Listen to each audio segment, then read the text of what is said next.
The Lion King. As the morning sun rose high over the African plain, animals and birds gathered at the foot of Pride Rock. This was a very special day. The animals bowed when they saw the new prince, Simba. King Mufasa and Queen Sarabi watched as Rafiki, the wise baboon, presented their newborn son to the kingdom. Simba grew in playful, curious cub. Early one morning, Mufasa brought Simba to the top of Pride Rock. Everything the light touches is our kingdom.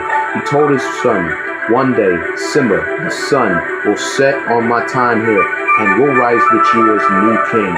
We are all connected in a great circle of life. Right? Later that day, Simba went to see his uncle Scar.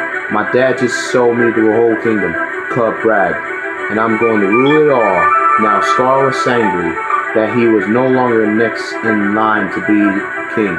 He was plotting to get rid of his new prince. He asked slyly if Mufasa had shown him what was beyond the northern border.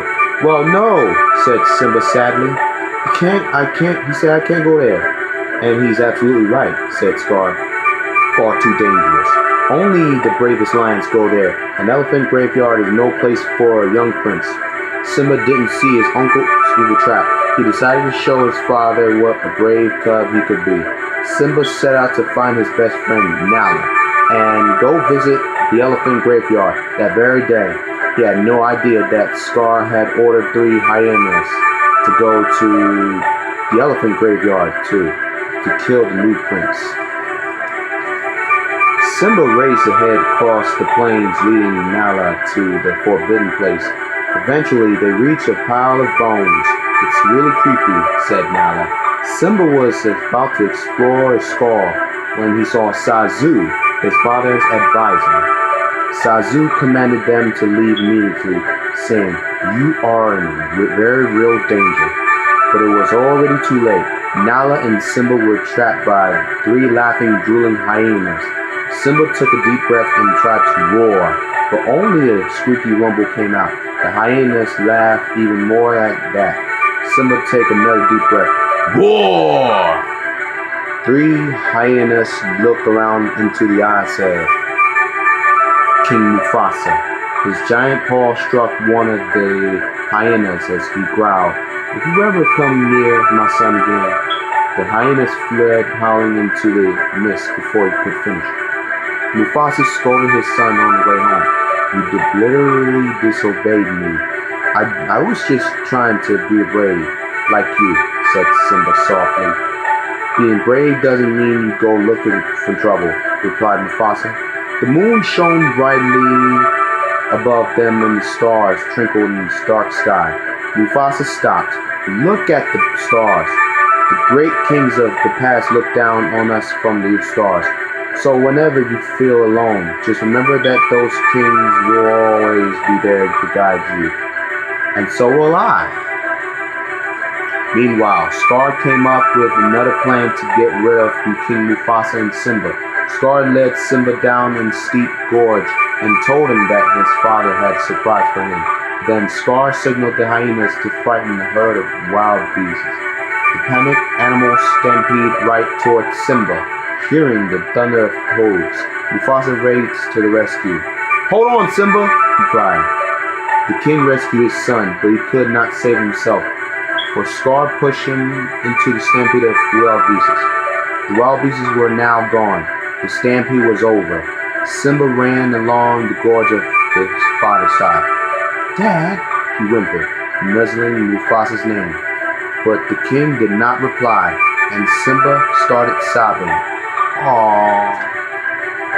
"Simba," said Scar coldly, "what have you done? The king is dead, and if it weren't for you, he'd be still alive. What will your mother think? Run away, Simba. Run away, and never return." Heartbroken, poor Simba ran away as fast as he could. Scar was certain that Simba would never come back. He returned to take the royal throne at Pride Rock for himself. Meanwhile, Simba was far away from the Pride lands. The ground turned dry and cracked beneath him. The hot sun beat down his fortress. circled above his head. Exhausted and unable to go any farther, Simba slumped to the ground. Right? After a long while, Simba awoke. Everything around him looked different. There were trees and grass and flowers instead of desert. A meerkat named Timon and a warthog named Pumbaa had brought him to their home. "You nearly died," said Pumbaa. "I saved you," cried Timon. "Well, Pumbaa helped. Thanks for your help," said Simba, but he thought it doesn't matter. "I've got nowhere to go." "Where are you going?" asked Timon kindly. "Nowhere," said Simba. "Anything we can do," said Pumbaa. "Not unless you can change the past," said Simba. "You gotta put the past behind you," said Timon. "Repeat after me. Hakuna Matata." "It means no worries," added Pumbaa. Simba thought for a moment and decided to stay in the jungle with his new friends. Years passed and Simba grew into a young lion. He lived happy, carefree, no worries life with his friends. But one day, something happened that was not a no worries situation. A fierce lioness was about to spring onto Pumbaa, who was stuck under a tree root. "She's gonna eat me!" squealed Pumbaa. Simba rushed over to help. Simba rushed over his lioness, but then realized she was his old friend Nala. "You're alive," she said happily. "That means you're the king."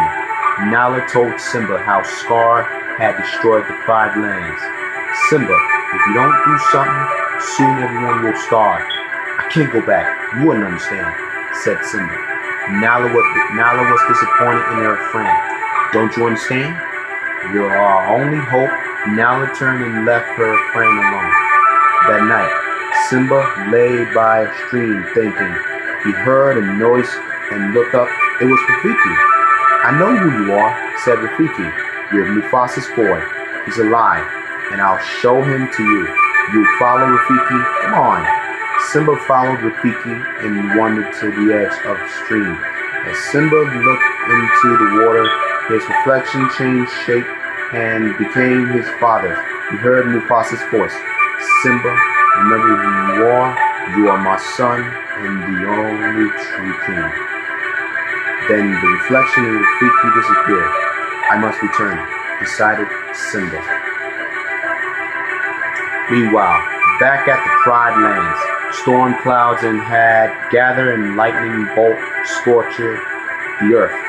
As the dry grasses caught fire, huge flames swept toward the Pride Rock, and a lion appeared through the smoke.